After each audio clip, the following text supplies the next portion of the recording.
यीशु मसीह second place नहीं लेने आया, दूसरे स्थान पर आपकी जिंदगी में रहने नहीं आया। या तो वो पहले स्थान पर होगा या तो आपके स्थान पे होगा ही नहीं। या तो वो आपकी जिंदगी में नंबर 1 होगा या तो नहीं होगा। आपके मन में कितनी बार आवाज उठी होगी, तुम आज्ञा नहीं मानते हो, आज्ञा माना करो। कितनी बार आपने दमन कर दिया उसका।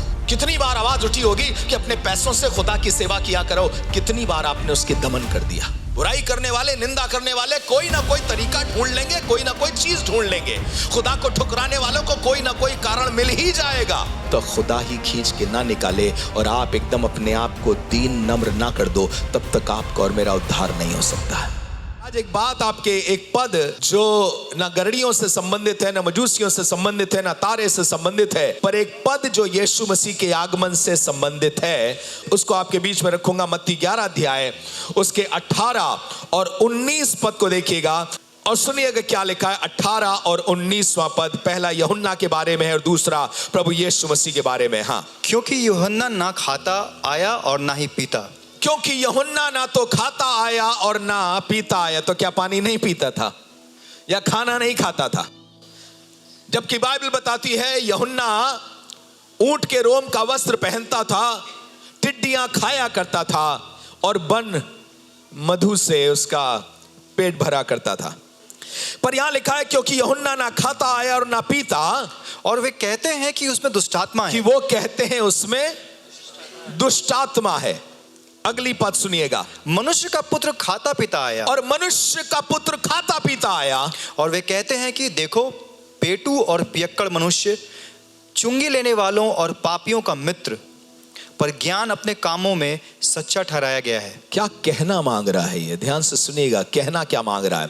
कहना ये मांग रहा है कि यूहन्ना बपतिस्मा देने वाला आया, वो खाता पीता नहीं आया, संसार से अलग उसने अपने आप को रखा। उसने एक ऐसी जिंदगी जैसे एक साधु की जिंदगी होती है। पहाड़ों पे जंगलों में रहा करता था। वस्त्रों के नाम पर देखा जाए तो कोट नहीं पहना करता था, हमारी तरह सूट पहन करके नहीं आया करता था। बहुत साधारण सा व्यक्तित्व था उसका। खाने में क्या खाता था? टिड्डियां खाता था, वन मधु खाया करता था, जंगल में जो पानी बह रहा है उस पानी को पिया करता था। वस्त्र कौन सा था? वस्त्र कोई सुनहरा और अच्छा नहीं था, पर लोगों ने फिर भी क्या कहा? इसमें दुष्टात्मा। क्या बोला? दुष्टात्मा। पढ़िए, देखिए 18वां पद क्या कह रहा है। लोगों ने क्या कहा?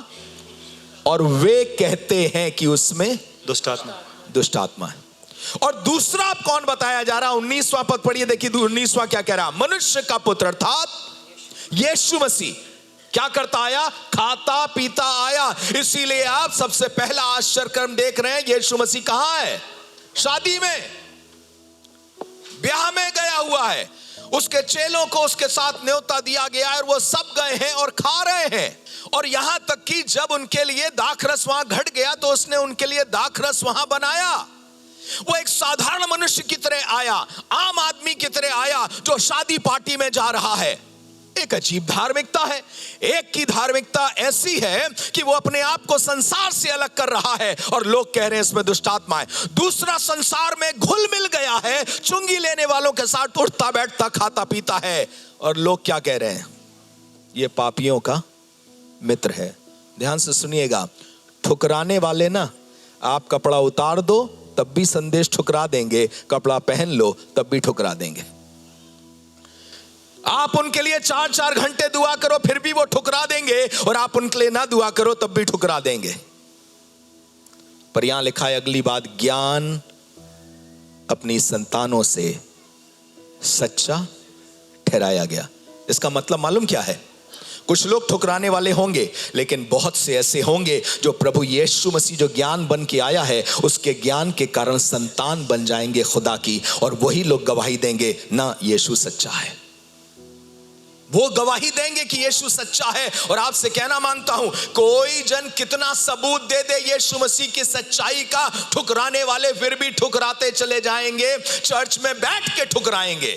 और जो सच्चा विश्वासी बन जाता है ना, परमेश्वर की संतान बन जाता है, ज्ञान की संतान बन जाता है, उसको कोई सबूत ना दीजिए, सिर्फ एक संदेश सुना दीजिए और वो पश्चाताप करके परमेश्वर के मार्गों में चलने लगता है। अब मैं आपको कुछ उदाहरण देना मांगता हूं। आपको क्या लगता है मजूसियों को कितनी बातें बताई गई थी? एक तारा दिखाई दिया जिस पे लिखा कुछ नहीं था। एक तारा दिखाई दिया और उन्होंने शास्त्रों से, कौन से शास्त्र से? पवित्र शास्त्र से नहीं, तो कौन से शास्त्रों से? अपने शास्त्रों से पता किया एक राजा को यहूदियों का जन्मा होना चाहिए, और वो सारा छोड़ करके चले गए। मैंने अपने कुछ समय पहले अपने चर्च में बताया था, पिछले संडे बताया था कि जो यात्रा थी वो एक बड़े रेगिस्तानी इलाके से होकर के यात्रा थी, और कितने किलोमीटर की थी मालूम? अगर वो रेगिस्तान होके जाएंगे तो 750 किलोमीटर लगभग पड़ जाएगा। आप बताइए कोई रेगिस्तान में 750 किलोमीटर जिंदा रह पाएगा? और उस जमाने की बात है जिसमें गाड़ियां नहीं हुआ करती थी, जिसमें ऊंट चला करते थे। ये उस जमाने की बात है जिसमें किस तरीके से गए मालूम नहीं है। और सुनिएगा, रेगिस्तान के इलाके से नहीं आए हैं ये कौन से इलाके से आए हैं? संभवतः ये पर्शियन इलाके से आए, क्योंकि ईस्ट में वही पड़ा करता था, और पर्शिया उसके बाद नीचे की और कंट्रीज हुआ करती थी। अब ध्यान से सुनिएगा, ये यूं रास्ता तय करके नहीं आए हैं, ये यूं रास्ता तय करके आए हैं क्योंकि ये पूरा रेगिस्तान लोगों को जिंदा खा जाता था। उनसे पूछिए कितने सबूत तुम्हारे पास थे, कितने कारण थे तुम्हारे पास एक दूसरे देश में जाने के लिए? तुम्हारे पास कितने कारण थे? कौन सा दर्शन मिला था तुम्हें? और यहां एक दूसरी तरफ एक राजा है, अपने घर में आराम से बैठा हुआ है, इसके पास शास्त्र हैं, क्योंकि जिन पे राज्य करता है, जिस इलाके में राज्य करता है, वो शास्त्र को समझने वाले लोग हैं। बार बार इसने भविष्यवाणी सुनी है, एक मसीहा आएगा, एक मसीहा आएगा। यहूदी लोग इसी बात का जिक्र कर रहे हैं, एक मसीहा आएगा। इतने में मजूसी आए और आके कहने लगे, यहूदियों का राजा जिसका जन्म हुआ है कहां है? इसने विश्वास तो कर लिया कि यहूदियों का राजा जन्म हुआ होगा, तभी उसने सिपाही भेज करके बच्चों को मरवा डाला। इसका मतलब उसने विश्वास किया। पर सुनिएगा, पापी को ना जितने सबूत पे सबूत दे दीजिए, पापी को जितने सबूत पे सबूत दे दीजिए कि खुदा जिंदा है, परमेश्वर मनुष्य बन के पृथ्वी पर आया है, वो जिएगा अपने पाप में जिंदगी ही। बाइबल में लिखा है, दुख भरी बात बता रहा हूं आपको, धर्म के राज्य में भी मनुष्य पाप करेगा। When everywhere there will be kingdom of God, there will be some people who will be sinning.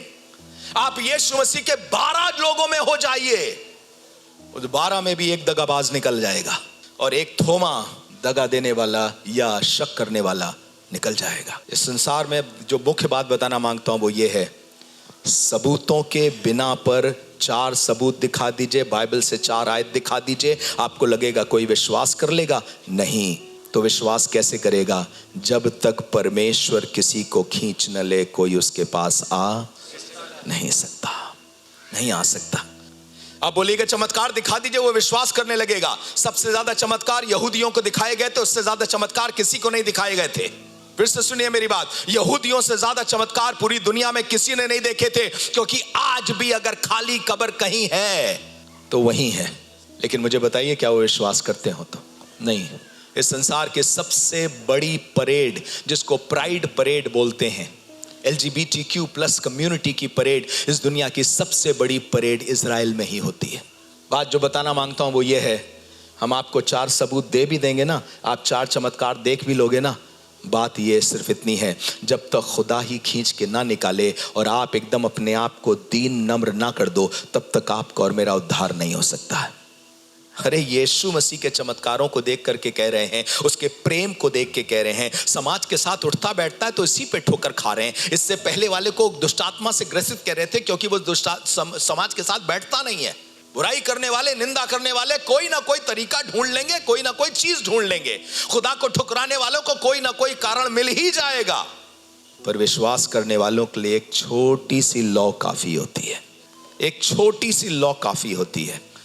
यहोवा जिसको खींच लेगा ना, तो वो खींचा चला आएगा, और नम्र व्यक्ति को ज्यादा सबूतों की जरूरत नहीं होती, उसे मालूम होता है। एक बात पूछूं आपसे, ये साबित करने के लिए कि आपने और मैंने पाप किया है, मुझे बताइए कितने दलीलें चाहिए? ये साबित करने के लिए कि आप पापी हैं, ये कितनी दलीलें चाहिए बताइए? क्या आपके मन में आपको नहीं मालूम? कोई एक जन बताइए जिसके मन में नहीं मालूम कि आपने पाप किया है। कोई एक जन बताइए। सबको मालूम है कि सबने पाप किया है। बाइबल में लिखा है, सजा का कारण ये है कि ज्योति जगत में आई, पर उन्होंने अंधेरे को ज्योति से ज्यादा प्यार किया। बात ये नहीं कि आपको यीशु से प्यार नहीं है, बात ये है कि आपको अंधेरे से ज्यादा प्यार है। देखिए, यीशु मसीह सेकंड प्लेस नहीं लेने आया, दूसरे स्थान पर आपकी जिंदगी में रहने नहीं आया। या तो वो पहले स्थान पर होगा या तो आपके स्थान पे होगा ही नहीं। फिर से बात कह रहा हूं, सीधी बात, या तो वो आपकी जिंदगी में नंबर 1 होगा या तो नहीं होगा। बीच में दूसरी कोई जगह नहीं है उसकी, कोई जगह नहीं है। या तो वो राजा होगा या वो आपकी जिंदगी में नहीं होगा। पूरी बाइबल हमें ये बताने की कोशिश कर रही है। यहूदियों के पास शास्त्री थे, ये मजूसी आए, मजूसी आकर के कहने लगे यहूदियों का राजा जिसका जन्म हुआ है कहां है? तो राजा कहने लगा यहूदियों का राजा, कोई बात नहीं, मेरे पास शास्त्री लोग हैं। उसने बुलाया, बुला करके कहा आज जरा सा पता करो। उन्होंने भी शास्त्र खोला और खोल करके निकाल के बता दिया, हाँ मीका की पुस्तक में लिखा है, हे यहूदा, हे एप्राता, हे बैतलहम, तू यहूदा के हजारों में गिना नहीं जाता, पर तुझ में से एक अधिपति निकलेगा। इसका मतलब क्या है? मुझे मजूसियों की गवाही मिली है, मुझे शास्त्रों की गवाही मिली है, मुझे लोगों की गवाही मिली है, और सृष्टि भी तारे के रूप में गवाही दे रही है कि कुछ अद्भुत हुआ है। लेकिन फिर भी ये राजा उस अद्भुत का दमन करना चाहता है। आपके मन में एक आवाज उठती होगी, माफी मांग लो। मुझे बताइए कितनी बार आपने दमन कर दिया उस आवाज का? आपके मन में कितनी बार आवाज उठी होगी, तुम आज्ञा नहीं मानते हो, आज्ञा माना करो। कितनी बार आपने दमन कर दिया उसका? कितनी बार आवाज उठी होगी कि अपने पैसों से खुदा की सेवा किया करो? कितनी बार आपने उसके दमन कर दिया? और हम सोचते हैं हेरोदेस है वो, हम तो कुछ है ही नहीं। माफ करिएगा, सच हमारे सामने भी चिल्ला चिल्ला के बोलता है, पर हम सच का दमन करते हुए आज तक यहां पहुंच गए। रोमियो पहले अध्याय में लिखा है, वो लोग सच को अधर्म से छिपाए और दबाए रखते हैं, इसलिए परमेश्वर का क्रोध उन पर प्रकट होता है। अगर आपको सच पता नहीं है तो आपसे कहना मांगता हूं, कोई बात नहीं, पर ऐसा कोई नहीं है जिसे सच पता नहीं है। अगर विवेक बोले नहीं, मुझे नहीं मालूम कि चोरी करना बुरा होता है, मैंने चोरी कर ली, हालांकि करी नहीं इसने, पर मान लीजिए विवेक बोले मुझे नहीं मालूम चोरी बुरी चीज होती है, एक यूं 5 मिनट में साबित हो जाएगा इसे मालूम है चोरी बुरी चीज है। कैसे? इसकी सबसे महंगी चीज चोरी कर लीजिए, अपने आप उसका गुस्सा जो है आसमान पर होगा। हालांकि गुस्सा कभी आसमान नहीं पहुंचाता, नीचे ही पहुंचाता है, पर इसका गुस्सा ऊंचे पर होगा। क्यों गुस्सा ऊंचे पर है? क्योंकि तुम्हें भी मालूम है चोरी बुरी चीज है। कोई ऐसा नहीं जिसको मालूम नहीं अधर्म क्या है। पर आपको बताना मांगता हूं, यीशु मसीह आपसे कह रहा है, बेटा दमन नहीं करो उसका। एक आवाज तुम्हारे अंदर उठती होगी, माफी मांग लो, पश्चाताप कर लो। एक आवाज उठती होगी, बपतिस्मा लो। एक आवाज उठती होगी कि सेवा करो। एक आवाज उठती होगी कि सच्चे बन जाओ। एक आवाज उठती होगी कि गलती मान लो अपनी। कब तक दमन करते रहेंगे इस आवाज का? एक राजा ने दमन करने की कोशिश करी, वहीं दूसरे को एक संदेश मिला तारे के रूप में। उन्होंने दमन नहीं किया, एड़ी चोटी का जोर लगा दिया उसकी सच्चाई को पता करने के लिए। मैं आपको एक संदेश दे रहा हूं। यीशु मसीह ने कहा, जो कोई मेरे पास आएगा उसे मैं कभी नहीं निकालूंगा। मैं आपको एक संदेश दे रहा हूं कि जब तुम सच्चाई से पश्चाताप करोगे तो वो तुम्हें क्षमा कर देगा, क्योंकि वो क्षमा करने में विश्वास योग्य और धर्मी है। अब इस संदेश को या तो आप दमन करोगे या इसको चलाओगे। बहुतों को बहुत से सबूत दिए गए, लेकिन उन्होंने दमन किया सारी जिंदगी उसका। आज बहुत से झगड़े खत्म हो गए होते, आपस की कलह खत्म हो गई होती। पाप था वो कब का खत्म हो चुका होता, कम से कम पिछला वाला तो खत्म हो गया होता।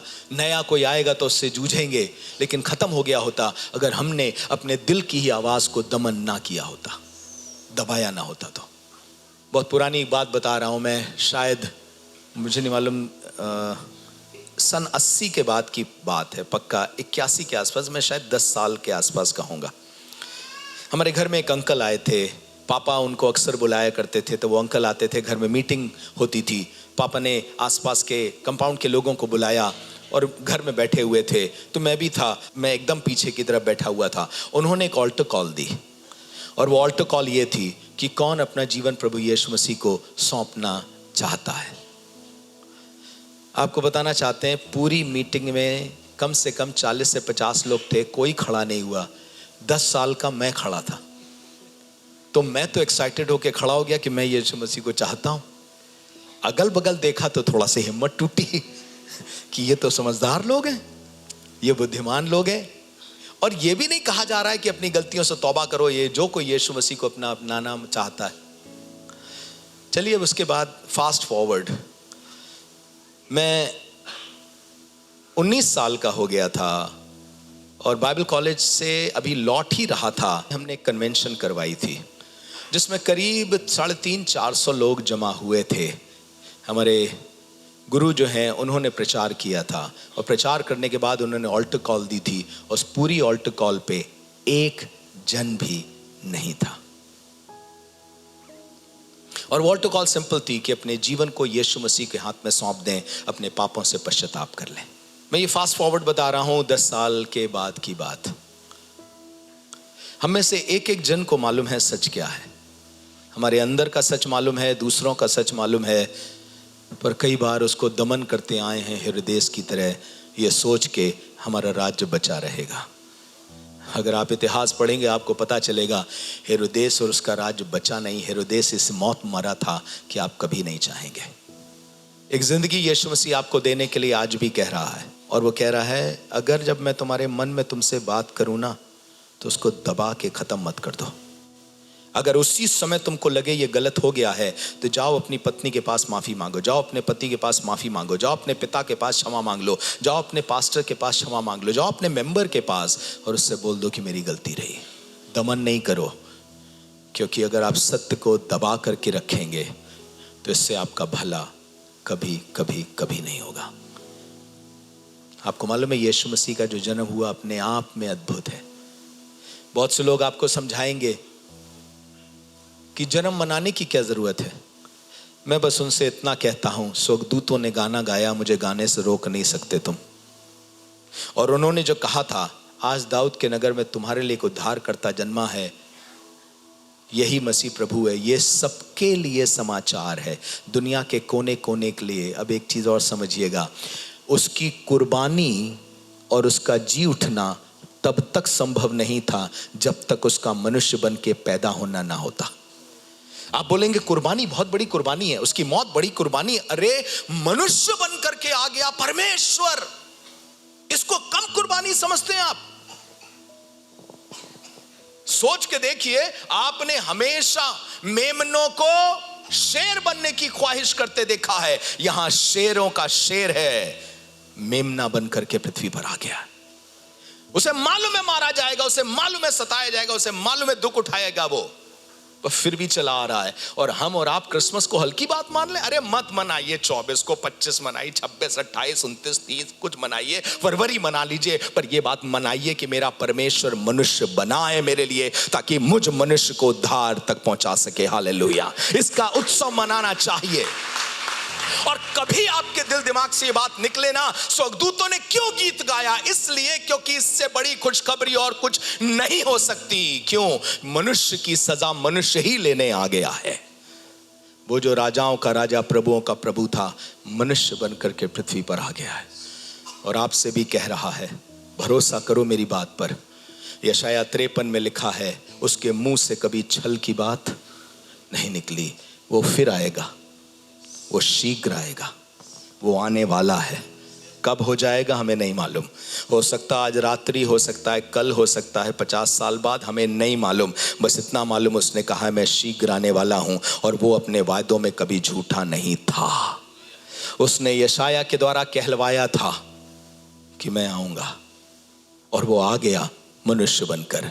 फिर उसने यशाया के द्वारा यह भी कहलवाया था मैं दोबारा राज करने के लिए आऊंगा। यीशु मसीह ने खुद कहा जाते जाते, जिस रीति से स्वर्गदूत ने कहा जिस रीति से उसे जाते हुए देखते हो, दोबारा भी वो आएगा। आइए अपना सर झुकाएं।